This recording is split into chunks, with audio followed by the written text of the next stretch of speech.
Thank you. Our next speaker is Carmack. To the members of the City Council, I'm here today to speak on behalf of my friend David Paul Beherns, better known as Bones to his friends and in the community. Bones was shot and killed by Sergeant Andrew Mitchell on April 18th in Northside. I believe the officer in question, who has a previous history of poor judgment and excessive force, should be held accountable for his actions. I do not believe the story as it has been presented by the Cincinnati Police Department. The police, acting on false information given by a clearly intoxicated individual, stopped Bones as he was walking his dog home with another individual. The events that followed resulted in the death of a man loved and respected by our community. Bones was a fun-loving, free-spirited guy I've known for 20 years. I've been his roommate, his bandmate, and a close friend in that time. He's been the go-to guy for a lot of people you see before you for a babysitter when needed. And whenever a couch was needed to sleep on, he would let you crash his house. I want you guys to know he was a good man. The picture of him being painted as a knife-wielding robber who lunged at a police officer is not correct. We do not believe our friend would do that. We've heard conflicting witness reports that state Bones may have been seated or attempting to stand up at the time of the shooting, and that no warnings were given by the officer who fired the gun. Combine that with lack of cruiser cam evidence due to malfunction, reports of witness intimidation by police of the residents in the area, and the fact that the knife was recovered 25 feet away from his body, we believe our good friend was murdered and is being covered up. 10 years ago, the city suffered riots at the hands of another senseless shooting at the hands of a police officer in the city. The city gained national attention at that time. I'm greatly saddened that 10 years later we have learned nothing from our mistakes. Please stand with us. Stand up and find out the truth. Stand up for your community. Please stand up with us in Bones. Thank you. Thank you.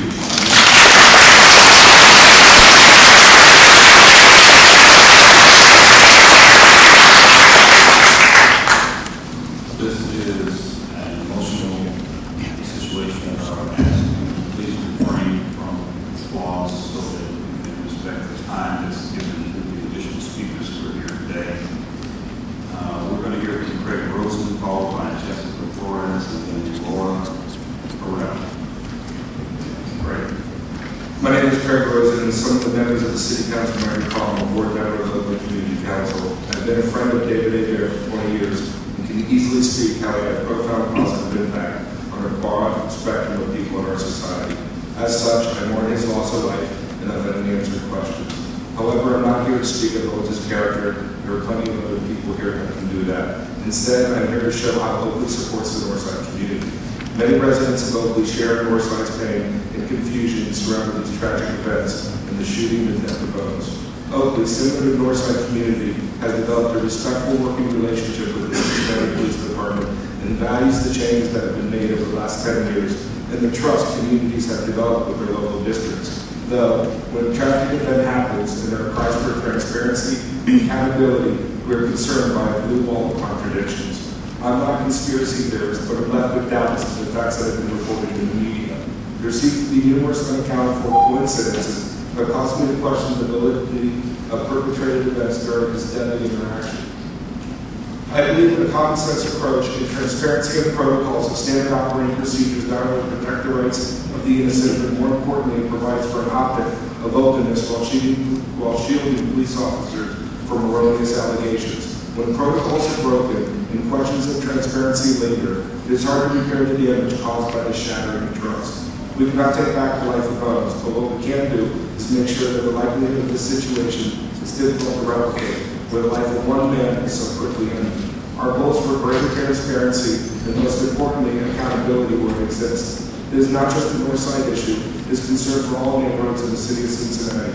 I respectfully petition the City Council to listen to the citizens here today who are begging for transparency and accountability and help support our efforts to recruit. Lastly, I'd like to thank Council for their reversal of closing the city goals and applaud their decision to find funding. Thank you. Thank you, Jessica.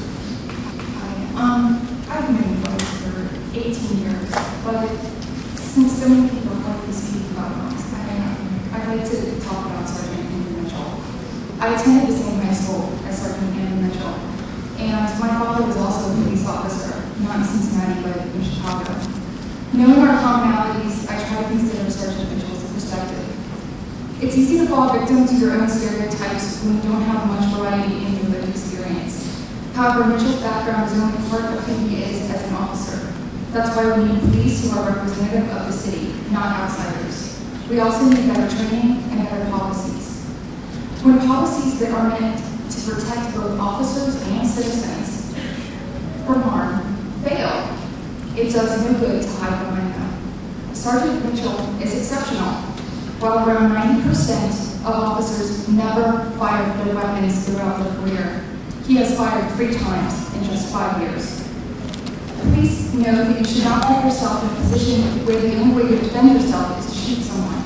Yet we are told that there was too little space to use a taser. We are told that events unfolded quickly, yet proper training teaches officers how to slow things down. In fact, officers who are alone in such situations make fewer mistakes because they slow down. Claims for either side that police are biased or making split-second decisions are defeatist.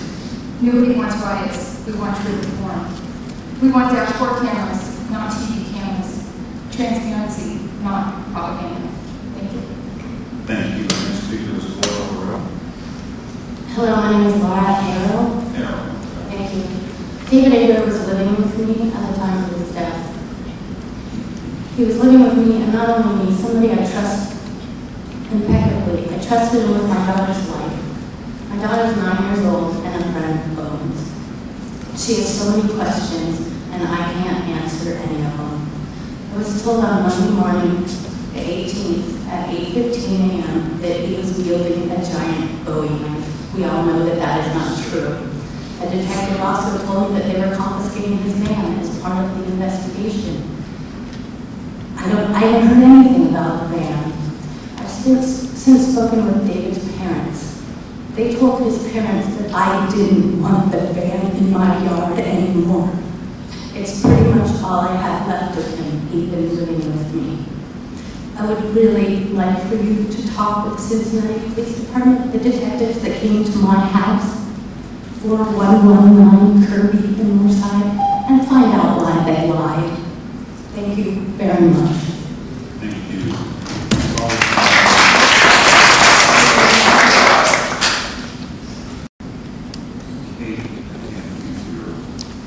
It's Bridgman Schaefer. Bridgman Schaefer.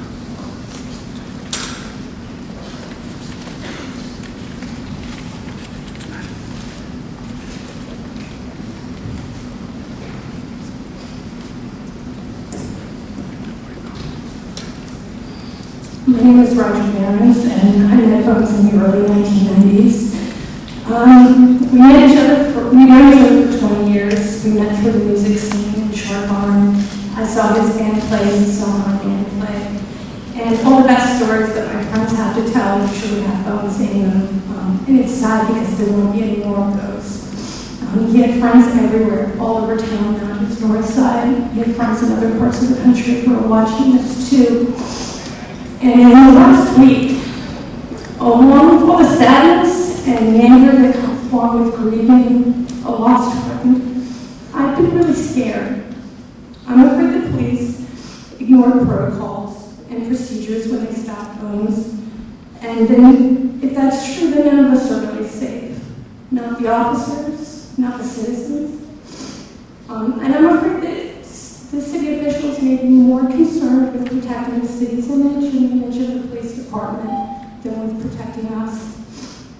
Chief Jenkins seemed so quick to jump to a judgment in that press conference on Monday. He supported the actions of police. And I thought, how could Chief Jenkins make this judgment call when the investigations have just started? They might go on for weeks. So I'm asking you to really look at this case. And things have been gnawing at me.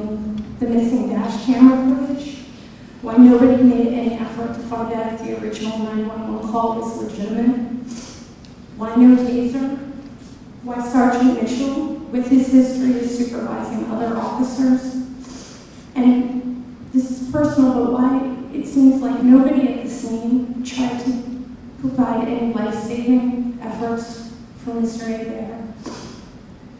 Was there an ambulance called? Who pronounced him dead? Why did they leave his body uncovered in the neighborhood? It's troubling.